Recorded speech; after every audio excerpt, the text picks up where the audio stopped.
سلام الله عليكم مشاهدينا الكرام.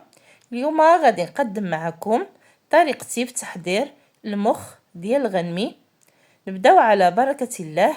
كنضيفوا الماء وكنضيفوا له الورق ديال الرند او ورق سيدنا موسى وطريفه ديال الحامض، وكنسلقوا المخ شي شويه ماشي بزاف، وكنضيفوا الطاجين فاش غادي نطيبوه ان شاء الله، ثومه محكوكه والقزبور والملح، زيت الزيتون وزيت المائده والكمون، قزبور حبوب مطحون، والسودانيه الحاره على حسب الذوق والتحميره. وكنحركوا هاد العناصر مع بعضياتها حتى كتندمج، وكنضيفوا شويه ديال الماء، وكنضيفوا مطيشه محكوكه، وكنعملوا لها شويه ديال الماء فاش طيب ماشي بزاف.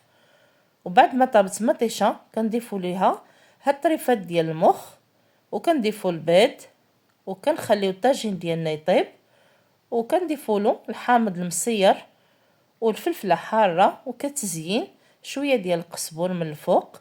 وهاد الطاجين ديالنا بعد ما وجد كيجي زوين وبنين. قدموه بالصحه والراحه.